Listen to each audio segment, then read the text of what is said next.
Mais l'homme et même la femme n'a pas appris souvent. Tu sais, comme la femme, là, souvent, elle va arriver, elle va poser des questions à son homme qui est en train d'écouter le football. Là. Ou en Mais train là, de elle va jouer à dire, la- ah, mais il m'écoute pas. Oui, mais il est-tu disponible? Il est-tu disponible dans sa tête? Mais non, tu dis, chérie, quand ton football va finir dans 2 heures, est-ce que tu es disponible pour parler pendant 15 minutes? Le gars, il va s'en attendre, là. C'est dans nos manières. Il y a plein d'affaires qu'on fait qu'on se rend compte qu'il manque des apprentissages. Et autant l'homme, autant que la femme, il y a des choses qu'ils ne savent pas. Avec toutes les conversations qu'on a eues, j'ai l'impression que tu es comme une personne qui a vraiment eu un parcours. Et ce parcours-là se qualifie par apprendre à s'aimer. Tu penses quoi de ce que je viens de dire? Bien, c'est totalement vrai. Moi, je pense que quand on commence à s'aimer, puis à s'aimer de plus en plus, on fait des choix pour soi. Puis des bons choix. Parce que sinon, comme je te disais, il y a quelque chose qui est important à comprendre, c'est que sinon, quand on ne s'aime pas, on fait des choix par peur. La peur du jugement, la peur de ne pas être aimé, la peur d'être abandonné, rejeté. Mais plus tu t'aimes, plus tu fais les bons choix. Même si des fois, tu n'es pas à l'aise, même si ça te stresse, même si des fois, ça peut faire du mal à quelqu'un, que l'autre personne va mal se sentir, si tu t'aimes toi, tu vas beaucoup plus avancer, tu vas faire les bons choix. Ouais. Comment tu as su que tu t'aimais pas? Bien, parce que justement, je faisais tout en fonction de l'autre. Puis je me respectais pas. Je me disais, mon Dieu, moi, j'ai le goût de ça, mais je me donnais pas le droit. Fait que je me rendais compte que je me mettais beaucoup de côté, mes goûts, mes décisions, en fonction de l'autre. Mais pourquoi tu as eu ce désir, en fait, de te sacrifier, de faire tout en fonction de l'autre et te mettre en second plan? Est-ce que tu pensais que c'était normal, en quelque peu, de se négliger, ne pas se mettre en premier, laisser quelqu'un d'autre contrôler notre vie? Bien, pour moi, c'était normal parce que moi, ma mère, tu sais, quand mon père, il parlait, mais ma mère, elle disait pas grand-chose. Fait que c'est comme ça, moi, je me suis pas posé de questions, puis moi, c'était comme ça que ça fonctionnait. Sauf que, des fois, je voyais quand même que... Moi, ce que je savais pas, c'est que ma mère, elle me disait, « Oui, mais dans la chambre, j'y parle. » Oui, mais moi, je l'ai jamais vu, ça. C'était caché.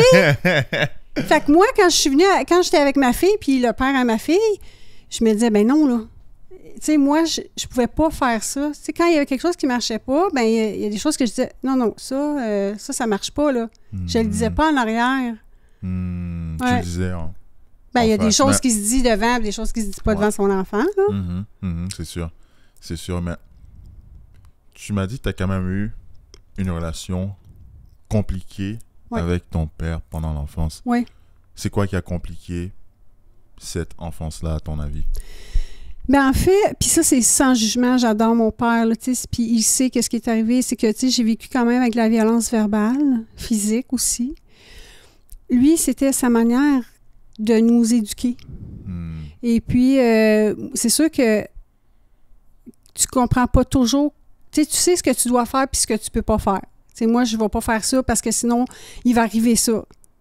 Donc, tu sais, c'est ça que ça a été beaucoup. Fait que c'est pour ça que je me suis mis de côté, en fait, beaucoup, pour faire en fonction de l'autre, pour pas qu'il arrive quelque chose de grave, où mon père, tu sais, il avait des tendances suicidaires, tu sais, puis, mais lui, il était malheureux. Puis moi, j'en ai jamais voulu à mon père parce que il découlait d'une vie de sa vie qui n'avait pas été facile de lui-même. Donc, moi, c'est sûr que j'ai eu des séquelles, j'ai des conséquences, là, tu sais, c'est ce qui fait que j'ai travaillé sur moi. Mais ça partait aussi que lui était malheureux. Wow. Oui. T'as 52 ans, hein? Donc, ça veut dire que cette histoire-là, ça fait quand même, on va dire, un peu longtemps. Oui. Est-ce que ce n'est pas quelque peu un clash culturel dans le sens que peut-être dans les années avant, les parents avaient tendance à corriger leurs enfants correctement? Je veux dire, mais comme ils avaient tendance à les corriger physiquement et verbalement. Mais malheureusement, toi, ton père, il était alcoolique. Oui. On ne peut pas excuser ça, peu importe la génération. N'est-ce pas un clash culturel qui a fait en sorte que peut-être que tu t'es senti... Non, en fait, est-ce que tu trouves que ton père a été mauvais Attends, il y a une alarme de feu présentement. Ah, c'est pas sérieux. Ok, on doit arrêter pendant 5-10 minutes. Juste le temps que... Là. Mais je vais pas couper. On va revenir, on va continuer comme ça. Ouais. Ouais, j'ai fait la coupure. Waouh, c'est incroyable. C'est la deuxième fois depuis que je fais le podcast qu'un truc comme ça arrive. Bon, de retour après l'alarme de feu. Oui. Belle péripétie. Waouh. Nancy, est-ce que tu pourrais te présenter brièvement pour ceux qui sont en train de regarder l'épisode jusqu'à présent? Ben, si je pouvais me présenter, il y a un mot que je pourrais dire, parce que j'ai réfléchi à la question. Parce que tu la poses. Oui, tu la poses à chaque personne. OK.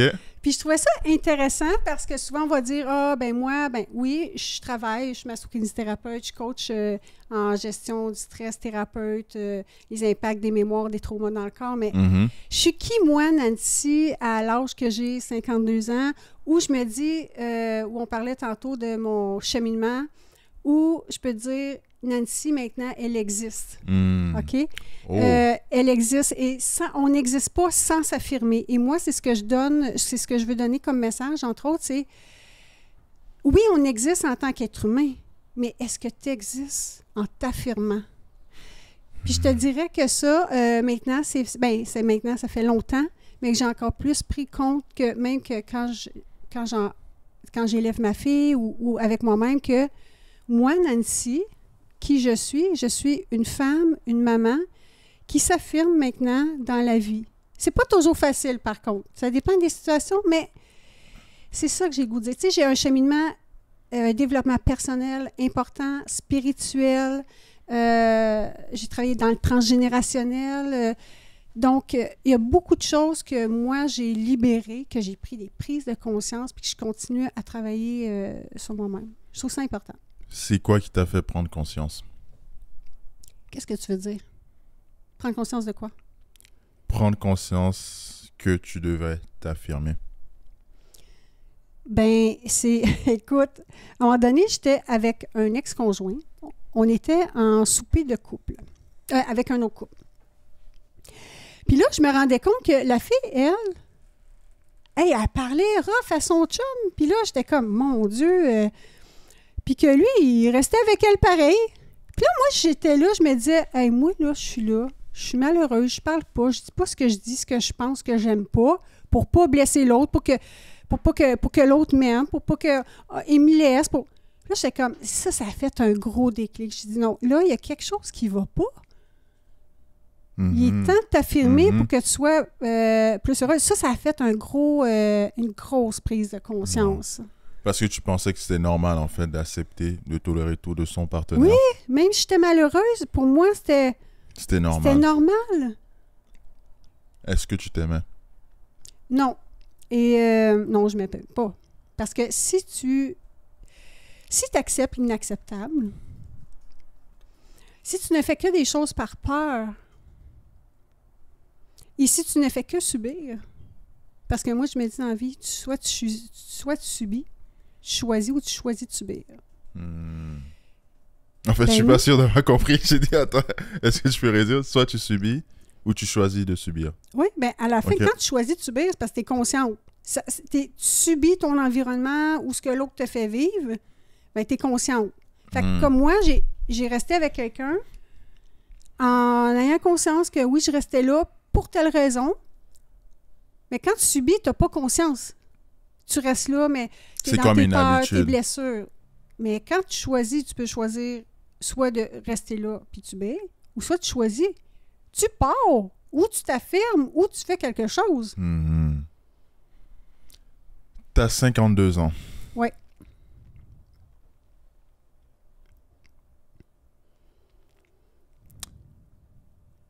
Est-ce que tu sens que tu es toujours encore cette petite fille qui a peur, qui avait peur de s'affirmer, qui a peur de faire confiance, même à 52 ans?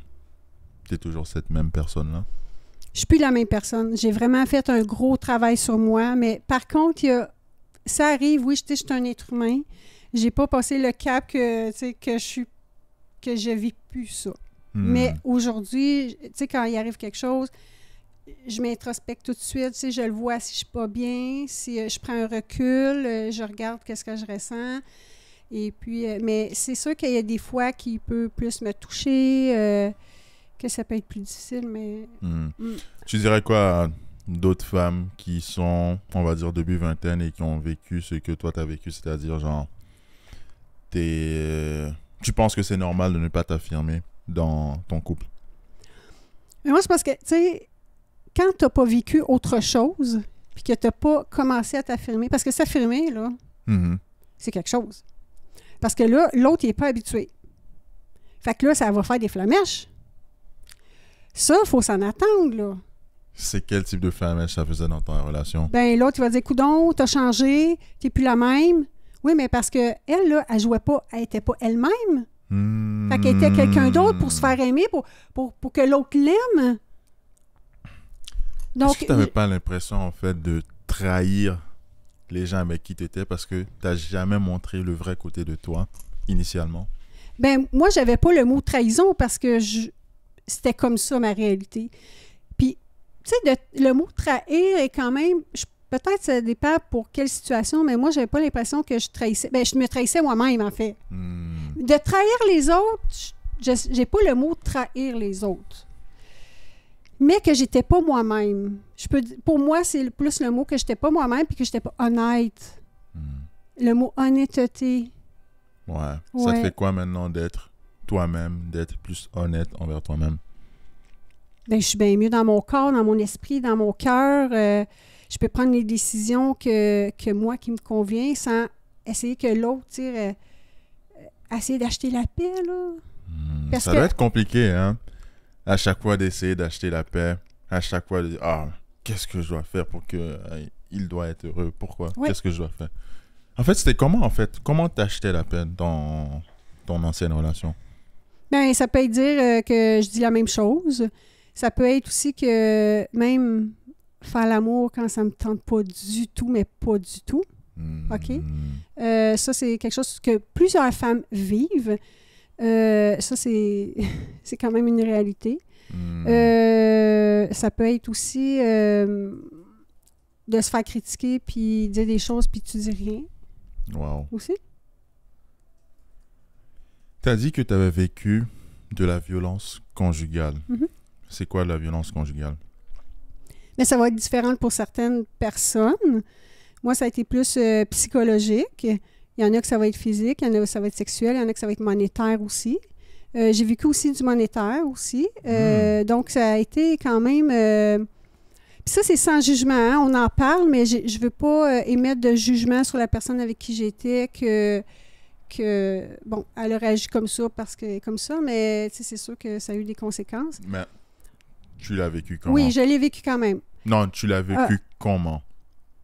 C'est deux choses différentes. Dans le sens que, oui, tu as subi ces choses-là et tout, mais tu te sentais comment? Malheureuse.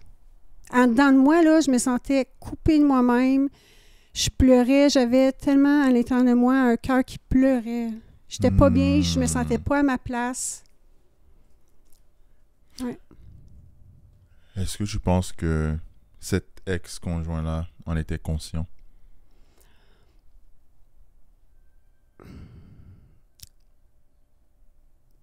Non, mais une partie peut-être oui vers la fin. Ouais. Comment ça? Ben parce qu'il a travaillé, il a commencé à travailler sur lui. En fait, il a commencé à travailler sur lui une fois qu'on n'était plus ensemble. Puis je pense que c'est là qu'il a réalisé, en fait. Mais pendant, pas du tout, parce que c'était lui qui avait raison, moi j'avais pas raison de ce que je disais, de ce que je faisais, de ce que je faisais pas, de toute la patente là. Je me disais que dans ta relation, tu étais la dominée et lui, il était le dominant. Ouais. C'est quoi cette dynamique-là? Ben en fait, c'est de toujours dire oui, accepter ce que fait l'autre, ce que dit l'autre. Puis lui, ben, tu sais, c'est comme un chef. C'est le dominant, c'est comme un chef. Puis toi, tu suis. Mais ça, je suis plus capable. Ouais. Pourquoi t'es plus capable? Ben sinon, ça serait pas me respecter. Puis aujourd'hui, je m'aime assez pour dire non, ça marche pas. C'est du non négociable. Puis si c'est comme ça, la personne allée, ben je vais partir. Ça peut pas. Non. Je peux plus retourner là puis me rendre malade pour plaire à quelqu'un. Oui, on veut plaire à quelqu'un, hein, on est en couple, on veut plaire à l'autre, mais il y a une limite où tu dis, non, ça c'est malsain. C'est vrai. C'est quoi qui t'a fait réaliser que, dans le comportement de cet ex-là, que ça c'est malsain? À un moment donné, il était tard, très très tard, puis là, on avait une chicane, là, puis là, il me pointait du doigt, j'avais la tête sur la fenêtre, puis là, je pleurais, puis là, il disait « C'est de ta faute, tu vois, là, c'est de ta faute. » Puis là, il me critiquait, puis là, je me disais, en dedans de moi, je me disais « Non, c'est pas vrai. Moi, je travaille sur moi depuis mes 24 ans, puis je considère que je suis une bonne personne, que écoute, je fais rien de mal, puis que lui, il était là en train de m'accuser, je fais « Non, c'est assez. » C'est pas vrai. Parce qu'à un moment donné, ceux qui vivent ça, là, les filles ou les hommes qui vivent ça, tu viens qu'à croire l'autre. Ah, je n'ai pas fait assez. Je suis pas assez correct. Parce que c'est vrai, tu as été très longtemps avec cette personne-là. Donc, si la personne te donne une critique, tu dois quand même la considérer de quelque sorte, dans le sens que c'est une des personnes, sinon la personne qui te connaît le mieux sur Terre. Wow. Tu dirais quoi si ta fille répétais ce que tu avais fait? Parce que toi, tu as répété ce que ta mère avait fait. Tu disais que ton père... Mon père, il était très respectueux avec ma mère. Mon père, il l'a jamais... C'est vraiment, là... Tu disais que ton père buvait de l'alcool et lui, il était aussi... Mais il y avait un amour envers ma mère que c'était beau. Malgré tout ça. Tu sais, mon père, c'est un homme blessé, il a fait des choses, mais j'ai toujours vu l'amour dans le foyer de mes parents. Tout le temps. C'est quoi l'amour? Ben moi... Tu sais, pour moi, c'est supporter l'autre, respecter l'autre, l'écouter dans ce qu'il est, s'exprimer, régler des problèmes aussi, être capable de, tu sais, que ça soit win-win les deux ensemble. S'aimer, mais c'est s'aimer soi-même et aussi aimer l'autre. Je peux pas aimer quelqu'un si tu t'aimes pas en premier. C'est vraiment important de s'aimer avant d'essayer d'apprendre à aimer les autres.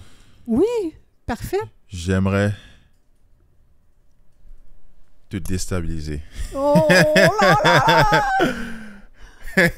Allez, déstabilise-moi. Quand on avait fait l'appel, juste vers la fin de l'appel initial, tu m'as dit que, en fait, avant d'aller vers ça, c'est quand la dernière fois que tu as pleuré et pourquoi? La dernière fois que j'ai pleuré... Ben, hier. J'ai parlé avec ma fille, puis elle avait raison dans quelque part, puis là, je me suis sentie comme un peu... j'avais réfléchi avec ce que j'avais fait, mais... C'est quoi t'avais fait? Ben, en fait, c'est parce que je vais aller en voyage avec ma fille, puis là, je mets de l'argent de côté à tous les mois. Puis en fait, moi, je m'en allais en arrêt de travail. Fait que, ça date d'il y a 1 an que j'ai commencé ça.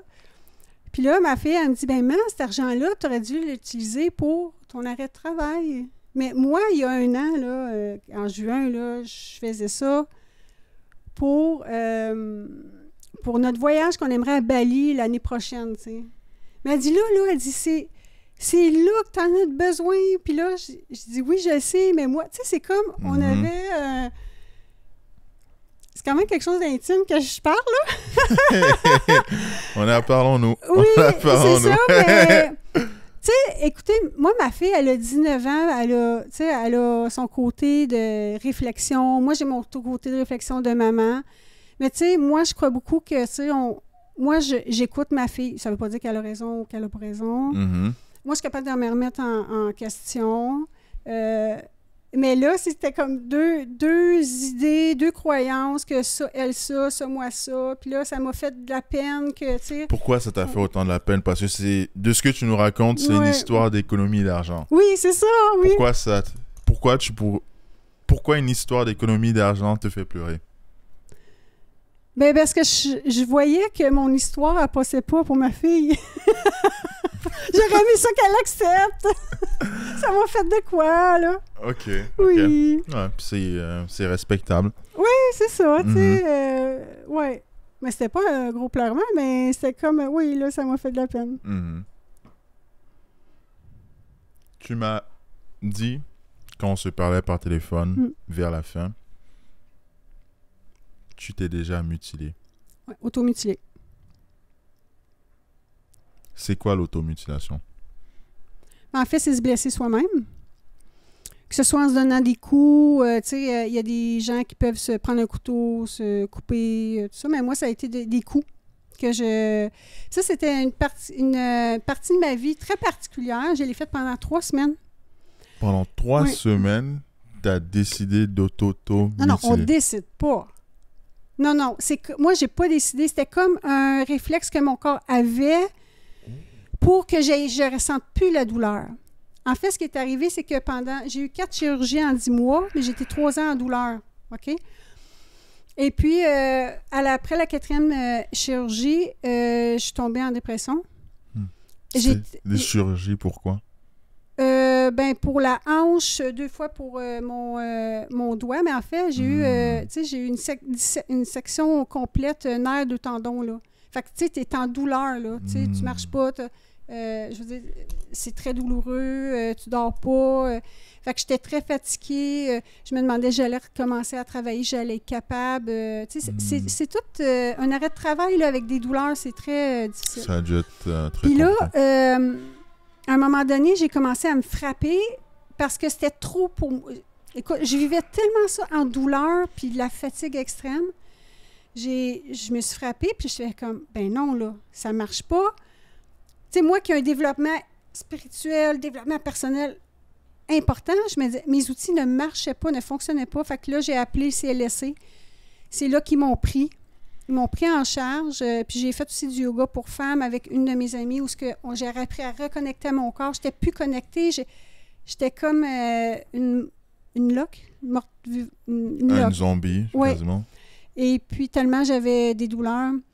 Et puis là, j'ai réussi à m'en sortir. Puis moi, je prenais un cours en trauma, en TRE, puis spécialisé en trauma. Puis c'est ça que la professeure a dit, c'est que mon corps voulait tellement se protéger que j'ai fait ça. Sauf qu'à un moment donné, j'ai fait ça devant ma fille. Et là, oublie ça, là, ça l'a fait comme... Je peux pas faire ça, mais ça partait tout seul parce que j'étais tellement pas bien. Puis j'ai fait, je peux pas que ma fille voie ça de sa mère. Et puis sinon... Mais explique-moi un peu parce que genre, c'est quoi? T'es juste comme ça et Je me suis frappée, je me frappais ses cuisses, je me frappais sa tête. Tu te donnais des coups comme ça? Ah oui, c'est fou, là. Tu te frappais sur la tête? Oui, je faisais « dang ». J'étais comme... Je me reconnaissais pas. Ça m'a déstabilisé. Pendant 3 semaines, c'est arrivé, puis... mais aujourd'hui, ça n'arrive pas parce que j'ai travaillé ça, mais je savais que je souffrais parce que tout ce que je vivais, mon corps était plus capable de vivre la douleur. C'est quoi t'essayais d'arrêter? Bien, de souffrir. Je souffrais de douleur, je savais plus où ce que je m'en allais. J'étais comme une loque, là, fait que je savais plus ce qu'allait être mon futur. Mais ça, c'est tout ensemble dans l'inconscient qui faisait que, bang, Mais c'est quoi le plus difficile à supporter, la douleur physique ou la douleur mentale?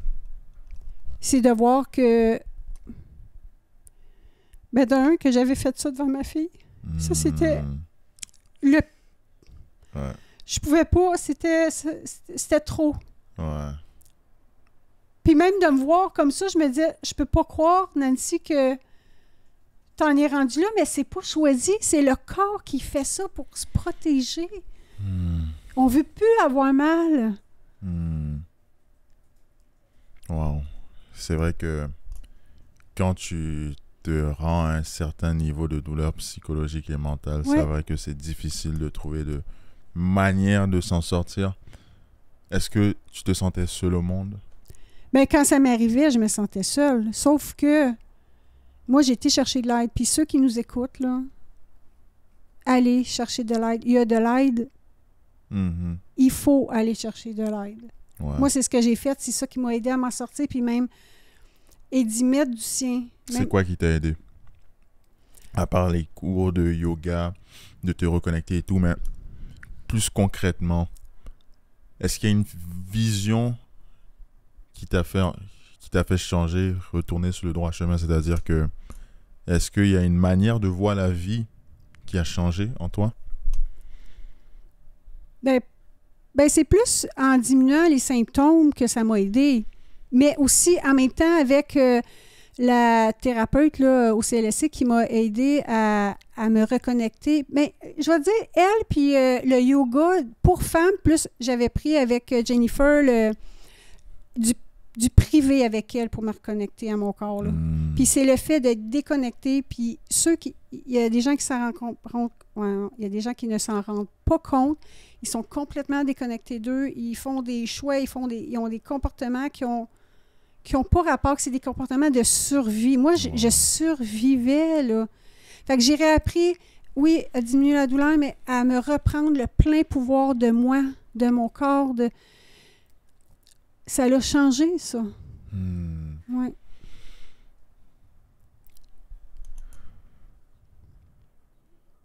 Qu'est-ce que tu as envie de dire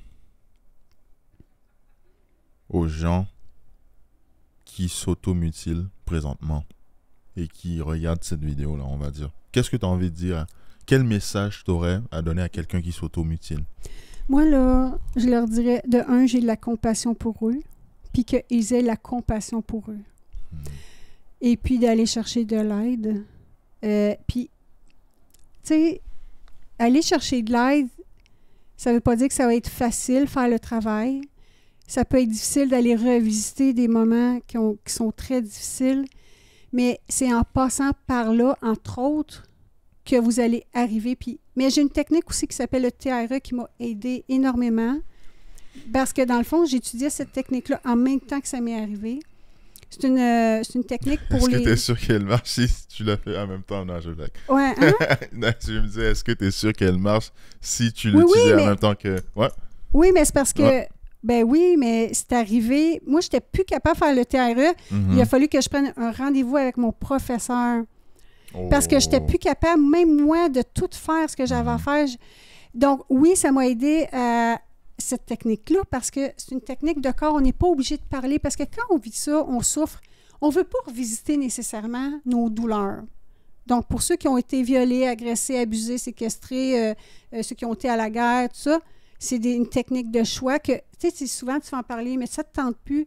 Le TRE, c'est Tension and Trauma Releasing Exercise. Okay. Donc, c'est une technique où on va libérer les mémoires du corps avec un tremblement du corps. Les animaux sauvages, eux, ils n'ont pas de trauma. Quand ils vivent un stress, ils tremblent, puis après, ils s'en vont dans la nature comme si de rien n'était. Nous, là, l'être humain, qu'est-ce qu'on a de plus? On a le néocortex, donc on a notre créativité, notre jugement, qu'eux, ils n'ont pas pareil.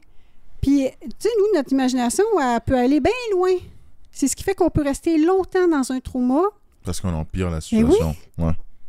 Qu'on l'empêche. Donc, c'est important de comprendre que je travaille les impacts des traumas et non les traumas, parce que les traumas, c'est les psychologues. OK? Et puis, ceux qui vivent de la mutilation, c'est une technique super puissante parce que là, on va aller reconnecter au corps. Mais c'est comment tu fais? Parce que tu dis des tremblements, comment ça marche comment en fait? En fait, il y a 6 exercices debout pour nous aider à fatiguer la musculature. Après, on va au sol. Puis c'est là que les tremblements, ils vont apparaître. Puis c'est des tremblements qu'on appelle neurogéniques. Ça veut dire que c'est le système nerveux qui va induire ce tremblement-là. Et c'est le corps en tremblant, bien là, il va libérer les mémoires dans le fascia. Le fascia, c'est comme la petite peau blanche du poulet. On a ça comme un one piece en dessous de la peau, alentour des nerfs, des artères, des veines. Et c'est là qu'il y a la mémoire de nos charges émotives. Et là, en tremblant, ça se libère. Puis le fascia, quand il est moins tendu, ce qu'il dit au cerveau, c'est « Hey, je suis plus en sécurité. Donc, je peux me relaxer, je peux être en pleine confiance, je peux être sécure dans ce qui s'en vient. Même si on est dans un stress, notre corps devient plus sécure. Et s'il y a une chose que j'ai à dire à ces gens-là, aller chercher une sécurité intérieure va faire en sorte que là, tu vas t'en sortir. Wow. C'est quand on est dans la survie qu'on reste dedans. Et c'est comme ça que moi, je m'en suis sortie. Puis j'aide des femmes, ben c'est beaucoup de femmes, mais aussi des hommes qui vivent ça. Puis c'est fou, là. Wow. C'est quoi cette...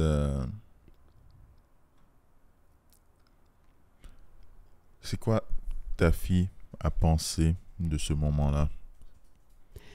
Est-ce que vous en avez discuté? Ben, elle aimait pas ça, que je me frappe, elle. Puis pour elle, c'était épouvantable. Puis on a déjà reparlé. Est-ce que je me souviens de tout ce qu'on a parlé? Je pense qu'elle se sentait impuissante. Tu sais, elle me voyait, tu sais, ta mère te frappée. Puis même moi, je me disais, mon Dieu, je m'excuse, c'est pas ce que je voulais faire. Puis, tu sais, on est comme dans une dualité où le corps fait ça, ou ce que tu veux pas. Mais non, ça n'a pas été super pour elle, là. 2 fois, j'ai fait devant elle. C'est arrivé. Ouais. Sinon, j'étais toute seule. Wow.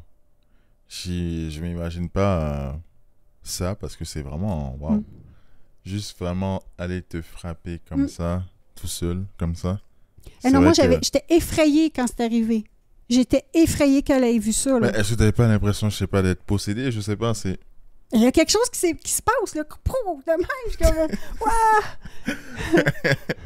Waouh! Parce qu'il est arrivé quelque chose, ou tu sais, une souffrance qui est apparue, puis là, tang, c'est... Wow! Quelle a été ta plus grosse douleur dans ta vie? Oh! Mais tu sais, je pense que ma plus grosse douleur... Ben écoute, il y a une douleur que longtemps j'ai vécue. C'est ma première rupture amoureuse, que c'est moi qui l'ai fait. C'est moi qui ai fait la rupture amoureuse, puis j'ai regretté longtemps. Ça a été très difficile à l'intérieur de moi. Ouais. Pourquoi t'as regretté? Ben je me suis rendu compte que j'ai pas donné j'ai pas... en fait, j'avais pas les outils à ce moment-là, tu sais. Puis aujourd'hui, en regardant ça, je me suis dit, ben, tu aurais pu y parler. Encore là, s'affirmer, hein? Je me suis pas affirmée. Moi, j'ai vu que ça, c'était mieux. Ça, c'était... Oh non, OK, ben là, ça marche pas. Fait que... Ben voyons. Ouais, ça, longtemps, là, je suis plus dans le regret, là, mais longtemps, puis je te disais peut-être une dizaine d'années, mais oui, en fait, mais c'était moins intense dans 5, 6, 7, 8e année, mais ça a été longtemps un regret. Si tu verrais cet homme, tu lui dirais quoi? Ah! Ben, c'est drôle, mais moi, je souhaiterais qu'il soit heureux, mais tu sais, est-ce que je dirais quelque chose par rapport au regret, tu sais, ça vaudrait-tu la peine ou pas? Tu sais, si on serait ensemble, parce qu'il n'y a plus de conjointe, puis qu'on se retrouve, puis qu'on parle peut-être, mais tu sais, là, comme ça, je sais pas si je dirais, là. C'est intéressant, non? Est-ce que tu dirais... Tu penses... C'est vrai que toi, tu es une femme célibataire à 52 ans. Hein? C'est comment chercher l'amour à 52 ans? Ouais. Mais d'un, c'est plus les mêmes besoins que quand on a 25 puis 40 ans. Tu sais, moi, je suis capable de vivre toute seule. Donc, je vais chercher un complément. Un complice. De faire des choses qu'on aime. Tu sais, il peut faire ses choses lui-même aussi, puis qu'on se retrouve, puis d'avoir une ouverture où ce qu'on peut faire plein de choses, là, tu sais, ensemble. Tu sais, oui. Que ça soit le fun, tu sais, léger, qu'on s'amuse, tu sais, puis qu'en même temps, si on a des choses à régler, ben qu'on soit capable de régler. Moi, là, ce que j'aime, ce que je recherche, c'est ça, c'est quelqu'un avec une intelligence émotionnelle. T'sais, qui est capable de comprendre l'autre, de respecter l'autre. C'est... La complicité, dans le fond. Oui, puis c'est différent parce que, tu sais, là, moi, j'ai un enfant à avoir 20 ans. Là, tu sais, je suis plus à... C'est plus pour moi, mais aussi qu'il aime aussi ma fille. Puis que moi, j'aime ses enfants, que ça fit. Ouais. Moi, je veux les Pourquoi ça fitterait pas avec ses enfants? Ben, on sait jamais. Ils vont peut-être pas m'accepter. Ils vont peut-être, tu sais, je sais pas, moi. Moi, tant qu'on connaît pas les enfants... des fois, il y a des manières, des comportements, des manières de procéder que peut-être qu'eux ou que moi, ils n'aimeront pas. Là. C'est vrai. Mais Faut pas rien prendre pour acquis, là. Jamais. Même dans ton couple. Jamais rien prendre pour acquis, même ta relation avec tes enfants et avec toi-même. C'est vrai. C'est vrai, parce qu'on pense que c'est statique, tout va être rose et tout, mais c'est important de travailler sur ces relations-là, de les maintenir et de les faire grandir. Oui. J'aimerais te demander... En fait, j'ai l'impression de ce que tu viens de me dire, tu as vraiment une vision plus couple indépendant, dans le sens que on est un couple, mais on est indépendant, on a notre vie séparée, mais on se complimente. Mm-hmm. N'est-ce pas?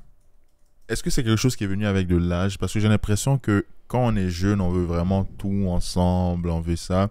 Mais j'ai l'impression en fait que chez les gens un peu plus dans la quarantaine, cinquantaine, soixantaine, quand ils se connaissent plus et ils sont célibataires, j'ai l'impression que ils sont bien avec eux-mêmes. Quand ils cherchent un partenaire, c'est vraiment pour complimenter la vie, mais c'est pas vraiment comme dans les films d'amour, on voit on est toujours ensemble ou je sais pas quoi. Est-ce que je comprends bien? Est-ce que ça fait du sens? Ben oui. Moi, j'ai pas besoin de toujours être avec. J'ai mes affaires. Lui aussi a ses affaires, mais j'aime ça quand même être à deux. Mm-hmm. J'aime ça. Mais il y a des moments où c'est ça. J'ai des choses... Tu sais, je suis une fille de projet, tu sais, puis je pourrais faire un projet avec lui si ça fonctionne, tu sais. Mais j'aime ça aussi être dans mes affaires. Je suis pas une solitaire, mais j'aime ça être aussi dans mes affaires. Tu sais, admettons qu'on aurait une maison à deux, là. Ouais. Moi, là, je veux ma pièce. Mm-hmm. Que c'est juste je ça. veux mes affaires. Mm-hmm. Ouais. Ouais. Non, c'est vraiment mais, cool. tu sais, indépendante, mais tu sais, c'est pas être indépendante que, tu sais, je me fous de toi, puis je fais mes affaires. Mm-hmm. Mais non. Tu sais, c'est d'avoir, tu sais, de collaborer, c'est de respecter, OK, toi, tu fais ça, OK, moi, je fais ça, puis... Très intéressant. Est-ce qu'il y a un rôle féminin et masculin dans le couple homme-femme, à ton avis? Je pense que y a chacun a leur... ouais, ça peut être large.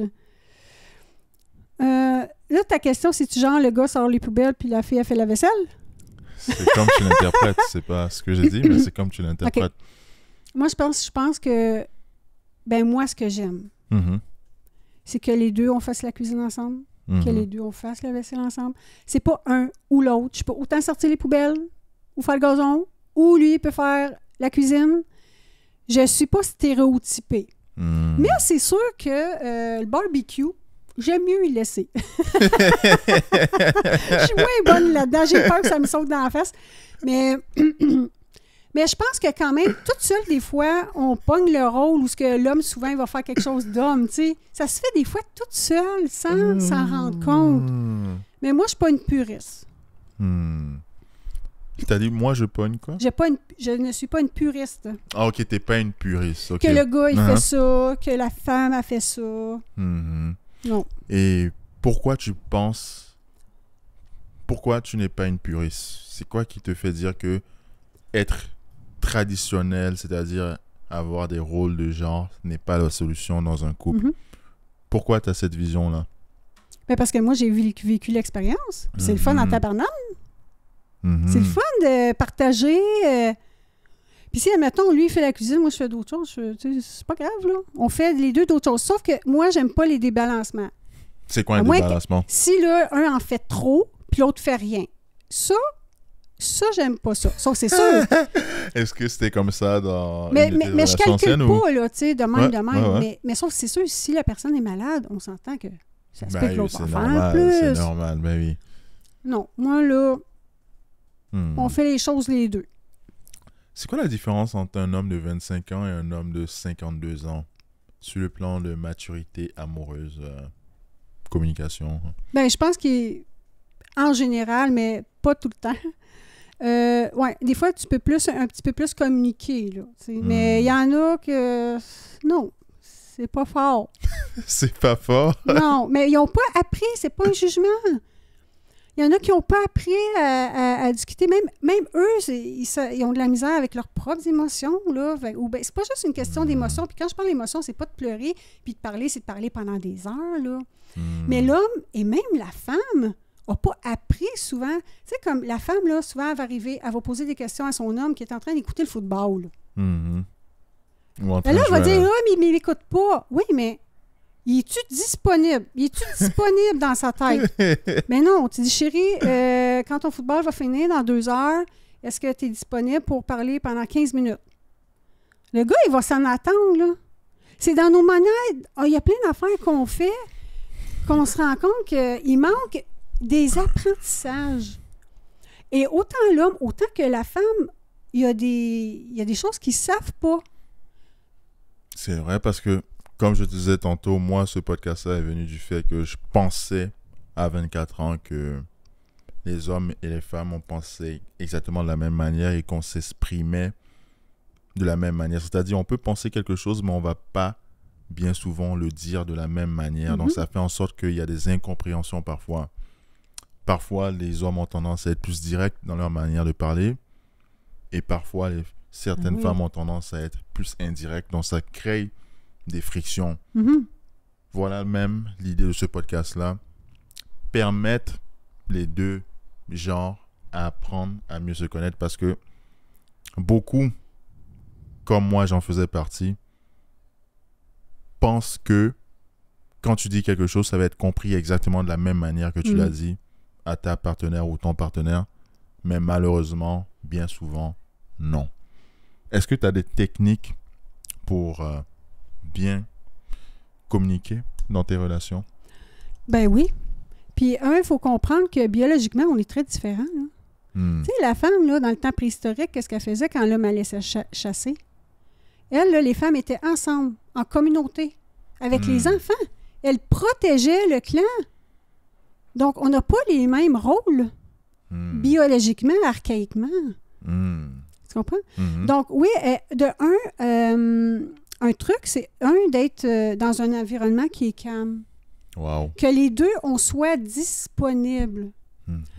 Que la femme, elle, justement, qu'elle dise les choses au bon moment, puis qu'elle ne s'étale pas sur... Hey, passer à Rome, là, non, ton homme, là, c'est sûr, il ne va pas t'écouter. T'en dis trop, là, il t'a perdu, là. OK? Je dis, chérie, j'aimerais ça, c'est-tu possible, ou j'ai un tel problème, c'est ça. Et là, ton homme, tu risques bien plus d'avoir une meilleure communication. Tu sais, là, ouais, mais là, moi, non, ça marche pas. Puis l'homme, lui, il a à apprendre aussi que la femme, c'est pas que vous n'avez pas d'émotions, mais la femme est plus proche de ses émotions et c'est d'accepter qu'on peut être plus dans ses émotions, OK? Et de prendre le temps d'être disponible, tu sais, de ne pas faire d'autres choses, parce que la femme, elle a besoin aussi de se sentir qu'elle est importante. Donc, tu sais, si vous faites d'autres choses en même temps, tu regardes ta montre, non, ça ne marche pas. Fait que là, elle dit, oui, mais tu ne m'écoutes pas. Oui, mais c'est vrai, tu ne l'écoutes pas. Il faut être présent, en fait. Puis de ne pas juger. Écoutez, il y a une des choses là, que j'ai à dire, le jugement. On a toutes des expériences différentes. Toi, tu en as des différents, moi, j'en ai des différents. Ta blonde en a des différents. Mon enfant en a des différents. Puis la communication, c'est pas juste dans le couple, hein, c'est avec le boss, entre collègues, entre amis. Ça reste toujours les mêmes règles de communication. Le non-jugement, être à l'écoute, de laisser parler la personne. Ce que je dis souvent, c'est, tu sais, il y a un bâton de parole que les Autochtones utilisaient. Un bâton de parole. C'est quoi? Admettons que moi, je travaille, c'est moi qui ai le bâton de parole. Moi, je parle. Toi, tu écoutes. Quand j'aurai fini, là, tu n'écoutes pas la parole. Quand ça va être à toi, je te donne le bâton de parole et c'est maintenant toi qui as le droit de parole. Et comme ça, il y a un respect. Il y a un respect pour l'autre personne. C'est incroyable. Quel bel outil. Puis il y a un truc que j'aime donner parce que moi, j'aime pas les conflits. Mais c'est sûr, il y a des conflits. Mais moi, c'est pour ça que j'aime faire en sorte qu'il y en ait le moins possible. Fait que c'est pour ça que j'aille dans la communication avant qu'il y en ait. Ça ne veut pas dire qu'il n'y en aura pas. Il y a un mot que moi, j'ai appris avec une coach parce que j'avais été avec ma fille pour quelque chose qui ne marchait pas. Puis elle dit, là, il faut qu'il y ait un mot qui va faire en sorte que si vous montez, vous sentez le conflit, ce mot-là va faire comme un stop. Fait que nous, on a choisi, elle avait dit le mot ketchup. Je dis, hey, c'est bien un beau mot. Fait que, admettons, avec ma fille, que, admettons, là, bon, il y avait une petite intercation, je suis comme, ketchup. Parce que là, on veut pas que ça dégrade. Ouais. Dans le fond, c'est comme un signal Un signal sonore pour vous dire, faut qu'on se calme, on retourne sur Terre. C'est ça. Là, tu vas dans ton bar, l'autre va prendre son bar. Pour parler, il faut être en sécurité. Il faut être en lien. Si tu juges, si tu es en colère, si tu veux fuir, tu n'es pas en communication avec l'autre. C'est ça. Tu essaies de t'imposer, mais c'est pas ça la communication, c'est pas de s'imposer.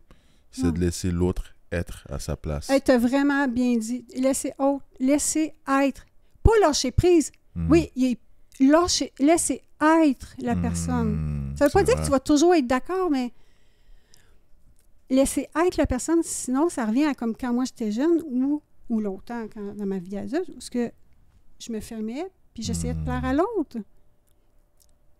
Est-ce que tu en veux aux gens Pourquoi? de ne pas t'avoir laissé être?